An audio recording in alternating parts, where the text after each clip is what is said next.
We have been discussing the assertion that Sikhi, as it is practiced today, is no longer the Sikhi that was gifted to us by our gurus. It is a spirituality that stands distorted, corrupted and tainted. Our scripture, Gurbani, has been distorted through Vedic and Puranic slants in interpretations and translations. Our history has been muddled in unbelievable tales of miracles called Sakhis. The general conduct of Sikhi has come to be dictated by a clergy class, and our religious practices consist primarily of those smuggled in from rejected and discarded rituals of pre-1469 belief systems. In short, Sikhi today stands as a faith that has been hijacked from its unique path and equally distinct goals. Three powerful groups conducted this hijacking, by which I mean the distorting, corrupting and contaminating of Guru Nanak's divine spirituality. These groups did so by controlling our institutions, our literature, our historical narratives, and our gurdwaras, and by extension, controlling the fate and psyche of Sikhi for a long period of 207 years from 1718 till 1925. The first group is the Udasis. They had exclusive control of Sikh Gurdwaras for the first 60 years beginning 1718. The second group, namely the Nirmalas, would take over for a century and a half after the Udasis. The Nirmalas, on account of their Banaras education, Brahman roots and Vedic backgrounds, were much better equipped to distort and corrupt Sikhi than the Udasis. The Nirmalas infiltrated into the inner sanctums of the Sikh psyche, our philosophy, our literature, as well as Gurbani interpretation and translation, all areas which the Udasis had not stepped foot into. In today's video, we will examine the damage done to authentic Sikhi by Nirmalas through the corruption of the messages of Gurbani. The foundation of this corruption was laid in a massive translation project of the Sri Guru Granth Sahib by a group of Banaras-educated Nirmalas financed by the Faridkot royal household. The Nirmalas would create the first ever Punjabi translation of the Sri Guru Granth Sahib Ji, and it would be named the Faridkoti translation.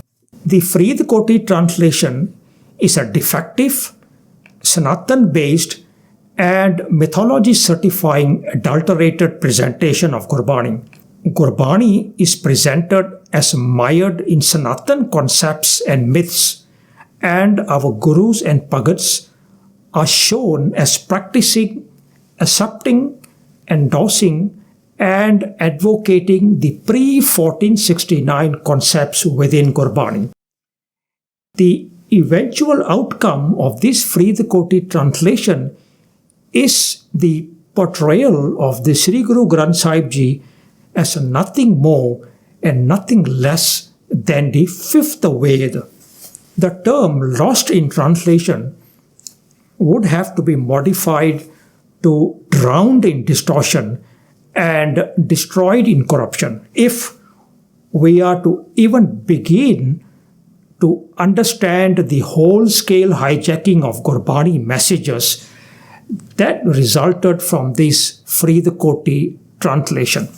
Now, the point worth noting is that almost every other translation of the Sri Guru Granth Sahib Ji, Punjabi and English, that came after the Faridkoti translation has used this distorted and corrupted translation as its primary source of reference, thus making sure that the seed of Gurbani distortion and corruption that the Nirmalas planted within the Faridkoti translation would germinate, grow, and flourish into a giant creeper through subsequent translations.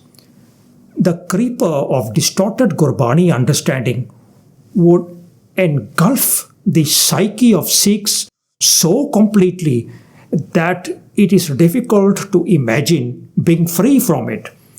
It is clear that the Nirmalas were not content with just corrupting Sikh history and Sikh literature. To complete their task of hijacking Sikhi, they ventured into providing distorted translations of Gurbani by giving it Vedic and Brahmanical interpretations. They were good at what they did because they were equipped with a strong Banaras education and they were schooled in the Vedic and Sanatan belief systems. Nirmala Kavi Santokh Singh was amongst the first to provide a translation of Guru Nanak's Japabani. His Garbhaganjani Tika set the tone for Sikh clergy to interpret Gurbani as an extension of Vedic, Puranic, and Brahmanical beliefs. This Tika was financed by Maharaja Uday Singh of Kathalapati, who was said to have been impressed with Santokh Singh's two major Vedic and Sanatan works, the Valmiki Ramayana and the Atam Puran. Nirmala Santokh Singh went about force-fitting the square pegs of Sanatan and Vedic beliefs into the round pegs of the messages of Japabani, and he did it with masterful skill. Encouraged by the success of Nirmala Santokh Singh's distortion of Japabani with Sanatan and Vedic beliefs, a group of Nirmalas would come together in 1880 to apply that same model to the entirety of Gurbani. They did so by providing a translation of the entire Sri Guru Granth Sahib Ji. The outcome was the Faridkoti translation. The first copy of this Faridkoti translation would be printed in 1906 at Wazir Hind Press, Amritsar, which was owned by Nirmala Pai Veer Singh. As mentioned above, through this translation, the Nirmalas succeeded in turning the Sri Guru Granth Sahib Ji into the fifth Veda. The only thing more tragic than this tragedy is the fact that the distorted Faridkot translation would become the standard reference for virtually all future translation. The result would be that Sikhs would never be able to shed the Vedantic infiltration from within Gurbani. The Singh Sabha reform movement of the 1900s, led by Professor Gurmukh Singh, alerted the Sikh world towards the defectiveness of the Faridkoti translation. The professor argued that the Faridkoti translation was a conspiracy that was spawned in Banaras to subjugate Gurbani and the Sri Guru Granth Sahib within the fold of the Sanatan belief system. Such a devious agenda was achieved through the presentation of Gurbani concepts and beliefs as being exactly those advocated in the old Sanatan texts, such as the Puranas and the Simritis. Professor Gurmukh Singh demanded that the Faridkoti royal house explain why no Sikh scholars could be found to do the translation. He further demanded that the Sikh institutions declare the Faridkoti translation as defective. The Nirmalas joined by Nirmala-inspired outfits, namely the Deras, the Taksals, the Sons and the Babas, were able to convince the Nirmala-infiltrated clergy at the Akal Takht in 1887 to excommunicate Professor Gurmukh Singh in order to silence him forever. These same Nirmala outfits, namely the Deras and Taksals, then adopted the Faridkoti translation as their standard text for teaching, propagating, and interpreting Gurbani. The outcome has been an almost complete and total immersion of Gurbani and Sikhi into the Sanatan fold. All the concepts, beliefs, and myths that our revolutionary Bhagats and Gurus soundly rejected and tossed out have been systematically brought back and planted within the psyche of Gurbani and Sikhi through the distortion that is the Faridkoti translation. Here is just one example of the distortion that is the Faridkoti translation. The verse is from Japabani and we are all familiar with it. It's on page 7 of the Sri Guru Granth Sahib Ji. Changiaiyan Buriaiyan Vache Dharma Hadur. These are the meanings of the individual words in the verse. Changiaiyan literally means good deeds. Buriaiyan bad deeds.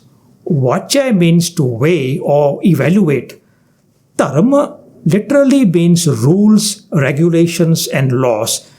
The spiritual meaning of dharma within Sikhi is hukam. Hadur comes from the phrase hajuri, which literally in the presence of.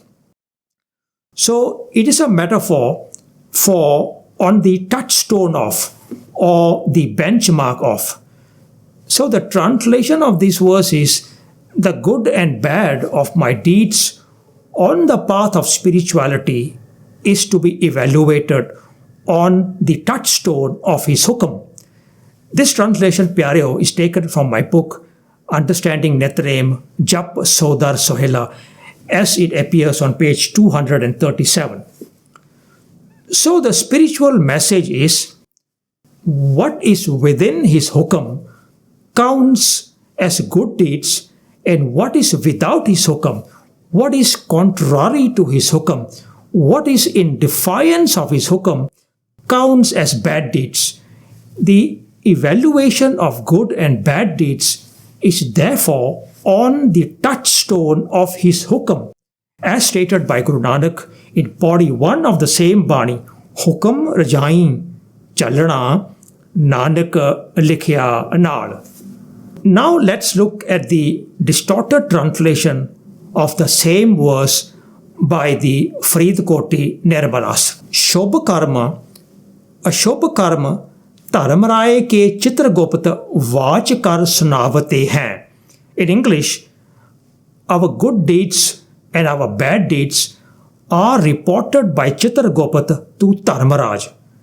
Notice that the word Dharmaraj is not used by Guru Nanak in the verse. Guru Nanak used Dharma Hadur. So this is distortion number 1.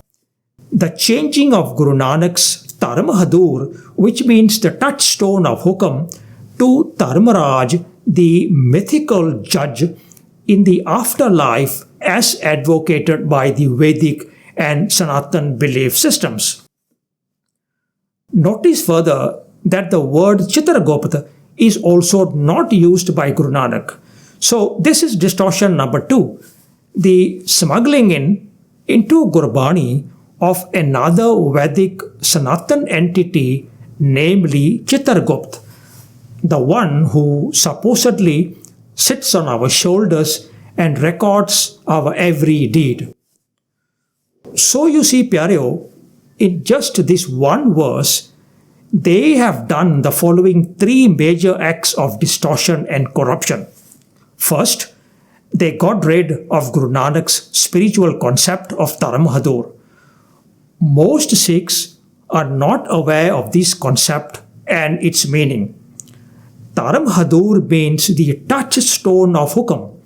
It means everything a Sikh does is measured on the benchmark of Hukam. It is an original concept. It is a vital concept. It is a foundational concept of Sikhi. Yet, this concept of Guru Nanak, Taram Hadur, simply does not exist in the minds of a vast majority of Sikhs. 2. They smuggled in Dharmaraj. 3. They smuggled in Chitragupt. Both acts of smuggling amount to a blatant and cunning distortion. Remember, Guru Nanak did not use the words Dharmaraj, neither did he use Chitragupt. The consequence is that a vast majority of Sikhs accept that Dharmaraj and Chitragupt are accepted by Gurbani, are endorsed by Guru Nanak, and are part and parcel of Sikhi. And once Dharmaraj and Chitragupt come into Sikhi, then everything else related to both of them, things such as 8.4 million, reincarnation, Avagon, heaven and hell, etc., all come into Sikhi. No one should thus be surprised at how many Sikhs are willing to silence, attack, injure, and even kill those Sikhs who say that Gurbani has no place for these 4,000-year-old concepts such as Dharmaraj and Chitragupt and everything else that follows these Brahmanical concocted beliefs. These things were tossed out of Gurmat and discarded from Sikhi as concoctions of the Brahmin clergy meant to exert control and instill fear in the minds of the people. And the Faridkoti Nirmalas picked them up and placed them squarely within the psyche of Sikhi. And a vast majority of Sikhs today have fallen into the trap of Nirmala distortion, lock, stock and barrel, hook, line and sinker, and permanently, if one may add.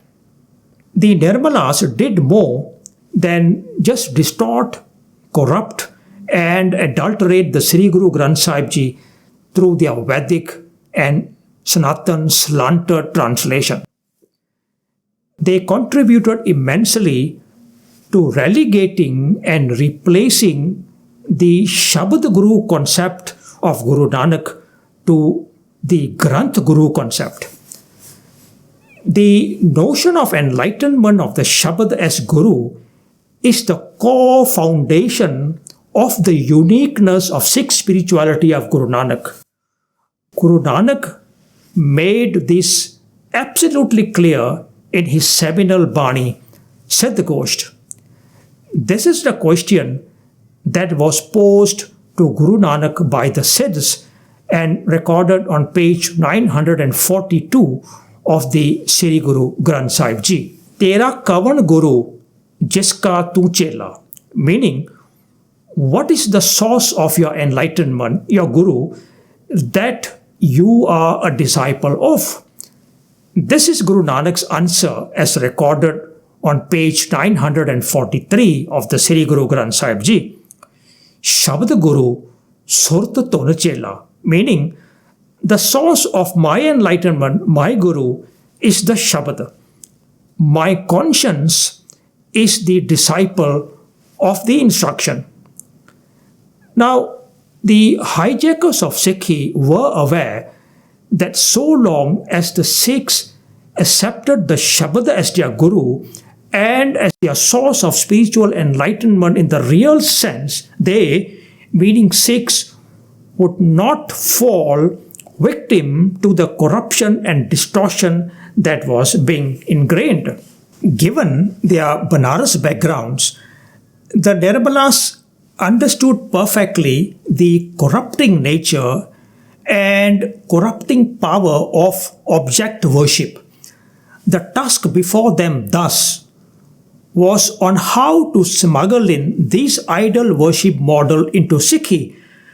Creating idols of Sikh gurus would work, but what would work best was if the Shabad itself, if the Guru itself could be transformed into an object worthy of worship. The objectification of Shabd Guru thus became their goal. The object of choice for the hijackers was the Granth itself. Weaning the Sikh away from Shabd Guru towards Granth Guru became the objective. It would result in breaking the Sikh away from enlightenment and pushing him instead into the abyss of puja or worship of the Granth as an object of piety. And this was accomplished cunningly and deceptively in the following manners. The Nirmalas were aware that planting the seed of the Granth as Guru would have to be rooted in Pothi Sahib. The Pothi Sahib had to be objectified first. The Nirmalas distorted the translation of the verse of Guru Arjan pertaining to Pothi Sahib to plant the seed of objectification. The verse appears on page 1226 of the Sri Guru Granth Sahib Ji. Sarang Mahalla Panjma, Pothi Parmeshwar Ka Than. The translation of the verse is, the Pothi is the source, Than, of divineness. The spiritual message of this verse is that the Guru is the enlightenment that is contained within the Pothi as Shabad. Let's look at how the Faridkoti translators distorted this verse with the goal of objectifying the Pothi Sahib. Note, Pyareo, that the word used by Guru Arjan is Than. The Faridkoti translation translates this verse as Pothi Parmeshwar da Asthan hai. So what is happening here is that the word Than is being altered to Asthan. The word Than means source or origin, whereas Asthan means a location, a place, or an object. In essence then, what the Faridkoti Nirmalas are doing is to set the ball rolling by suggesting, wrongly and purposively, that Guru Arjan was referring to Pothi as the book per se, as the Granth per se, as the physical object. This is achieved by altering the word Than as used by Guru Arjan to Asthan in their translation. Such is the meticulousness, diligence, and thoroughness of the ways in which the Banaras trained and educated Nirmalas conducted the corruption and distortion of the core principles of Sikhi, one word at a time, one verse at a time, and one concept at a time. Other translations that came decades after the Faridkoti translation could not see through the distortion planted by the Nirmalas. Manmohan Singh, for example, in his 8-volume translation of the Sri Guru Granth Sahib Ji, mistranslates the same verse as "E Pavitr Pustak Param Prabhu da Nivas Asthan hai," by using the words Nivas Asthan, meaning place of residence, place of stay, or abode, or house, or home. Manmohan Singh is falling into the trap set by the Faridkotis. Sant Singh Khalsa MD follows the Faridkoti version to provide his English translation as, "This holy book is the home of God." If indeed it is accepted that the Creator resides within the Pothi, and that his home is within a Pavitr Pustak or within a holy book, then it follows that the Pothi is an objectified physical item that needs to be worshipped, that needs to be deified, that needs to be idolized if one wishes to find God. This then was the very goal of the Nirmalas, and such distortion is exactly what has come to be accepted by the Sikh world. So that's the first thing the Nirmalas did. Second, the Nirmalas focused on objectifying the darshan of the Shabd Guru. The Nirmala authors of Gurbilas Padshahi Shemi, namely Nirmalas Surat Singh and Darbara Singh, planted the notion of objectification and deification of Shabd Guru through the following verses. Das Padshahiyan Roop E Guru Granth Sukhan Guru Dars Je Dekhana Sri Guru Granth Darsaye. Meaning, the Guru Granth is the physical form, namely Roop of the 10 Gurus. If you want to see the Guru, then see the Sri Guru Granth Sahib. Pyareo, the meaning of the word darshan, when understood within the context of a Shabd Guru, is message, philosophy, and beliefs. So, to do the darshan of Shabd Guru is to link with the messages of the Shabd. But the same word darshan, when applied to a physical object, translates as to see, to view, or to obtain a vision or obtain a glimpse of. This distortion within the verse of Gurbilas, if you want to see the Guru, then see Sri Guru Granth Sahib, thus achieves three objectives as follows. A, it relegates the Shabd Guru to Granth Guru. B, it idolizes and objectifies the Granth as Guru. And C, it advocates that seeing the Granth was to see the Guru. Third, the Nirmala plot to hijack the concept of Shabd Guru and reduce it to Granth Guru needed an ultimate seal of approval. So they moved to make it into a command of Guru Gobind Singh Ji. They did that by composing the Dohra that is recited daily in our congregational ardas, namely, Sab Sikhan ko hukam hai, Guru Manyo Granth. They were so successful in ingraining this distortion from Shabd Guru to Granth Guru that a vast majority of the present day Sikhs believe the lie that this verse, Guru Manyo Granth, is authored by the 10th master himself. There is hardly any consideration among Sikhs that for Guru Gobind Singh to make such a command, he would have been very unaware of the dictate of Guru Nanak, Shabd Guru, Surta Tonachela. Either this or Sikhs will have to accept that the 10th Guru created a new decree that contradicted the spiritual dictate of Guru Nanak. This is an unimaginable proposition.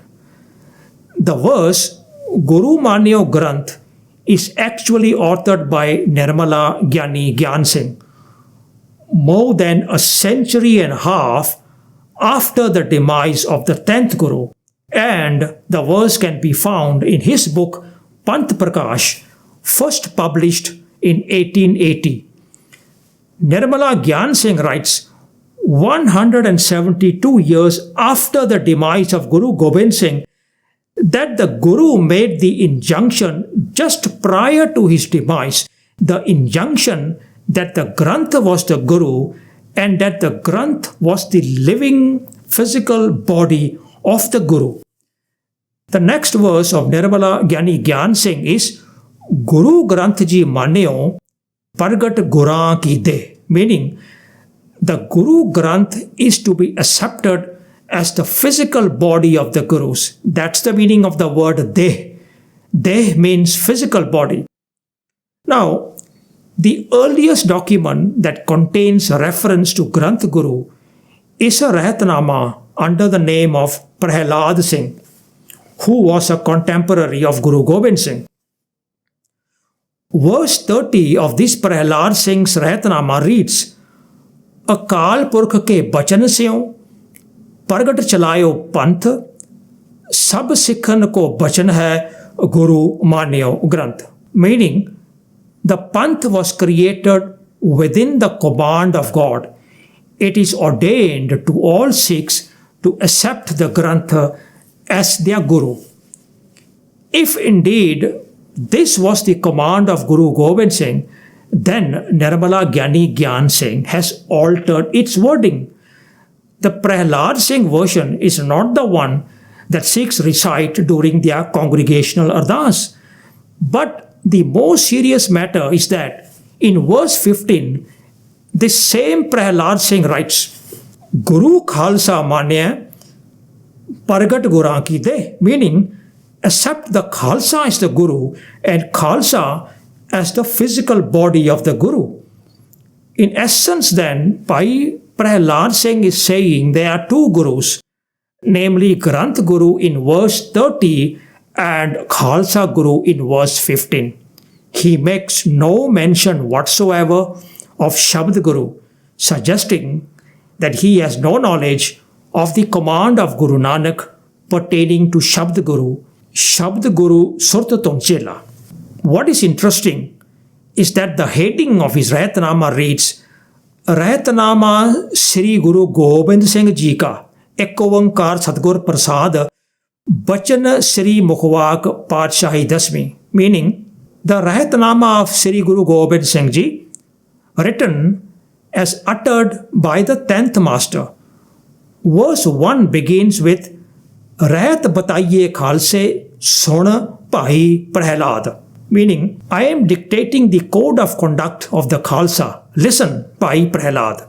If it was true that the verses of Prahlad Singh are indeed the utterings of Guru Gobind Singh and that Prahlad Singh recorded them verbatim, or at least as he heard them from the Guru, then the error of appointing two Gurus within the one same document and the error of omitting mention of Shabd Guru are made out as errors of the 10th Guru. But this cannot be the truth, and this is not the truth, and should not be accepted as the truth. The truth is that the Rahatnama of Prahlad Singh is the work of the Nirmalas. Either the entire document of 37 verses is concocted by the Nirmalas, or there indeed was an original text and it had been adulterated and corrupted, just like what the Nirmalas did to the many other original Sikh texts such as Bhai Gurdas Di Awara and Rahatnamas under the names of other Sikhs mentioned in part 6 of this video series. The acceptance of Granth Guru at the expense of Shabd Guru has essentially resulted in the abandonment of enlightenment as Guru. In its place, Sikhs have accepted a Guru worthy of idol worship. Sikhs have accepted the Granth Guru as the physical living body of 10 Gurus and thus considered it their religious duty to treat and worship the Granth as a deity. The performance of artis, a Sanatan cum Vedic ritual pertaining to deities and idols, has become a regular feature among Sikhs. Some Dera and Taksali sons and Babas have taken this dogma of worship of the Granth to absolutely new lows. They offer the Granth 3 meals a day. They dress it in rumalas in accordance with the weather of the day. Heavy rumalas on cold days and light ones on hot days. They dress the Granth in rumalas according to the function. Red rumalas for weddings and white ones for death ceremonies. They air condition the Sukhasan rooms. They turn on the heaters in winter. They place bath and shower materials in the Sukhasan rooms of the Granth. Such rituals are seen by hijacked Sikhs as being truly respecting the Granth as a living physical guru. Sikhs who question such a dogma and its associated rituals are accused of not having sufficient respect for the Sri Guru Granth Sahib Ji. Treating the Shabd Guru as an object worthy of worship is being seen as respect. Some twisted logic this is. The truths of Guru Nanak's Sikhi have indeed become stranger than the fiction of its hijacked version. The simple truth is that our Guru is Shabad. This command was given to us by Guru Nanak, who made clear that his physical human self was never the Guru, despite the world referring to him as Guru Nanak. In 1708, the 10th Guru, Guru Gobind Singh Padshah, ended the tradition of physical human gurus, and the Shabd remained as our Guru, despite the world referring to our scripture as Guru Granth. Sikhs who invest their spirituality in the Shabd Guru know that the Shabd is a living Guru. The Shabd lives within the Sikh. To live the Shabd is to live its messages, to live its commands, and to live the dictates within our daily lives. A Sikh brings the Shabd Guru to life within his daily living. The life of a Sikh is such that he is a living Shabd.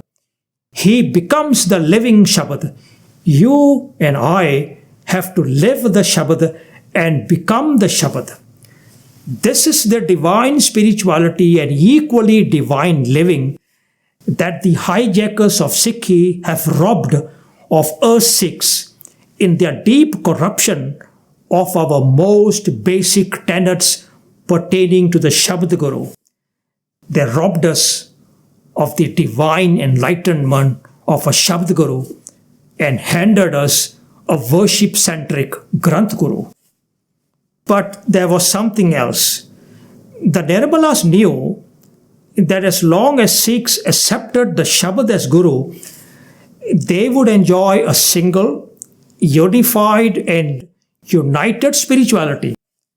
This is because there was only one single Shabd Guru in the entire spiritual world. But the moment Sikhs accepted a Granth as Guru, the door would be opened to other Granths with claims to be our Guru as well. To accomplish just such a task, the Nirmalas expended a great deal of effort in writing, composing, compiling and publishing just one such Granth. Within just 1 decade of Nirmala Gyani Gyan Singh infiltrating his Guru Manyo Granth and Guru Ki De Dohra into Sikh psyche, the Nirmalas delivered the Pachitra Natak Granth, later renamed the Dasam Granth. Within just 2 more decades, the Dasam Granth would be renamed the Sri Dasam Guru Granth and installed beside the Sri Guru Granth Sahib Ji in 2 of our takats and in numerous taksals and deras. Pyareo, the job of hijacking Sikhi that was started by the Udasis and perfected by the Nirmalas will be cemented by a third group, namely the Taksali and Dera groups under the auspices of their sons and their babas.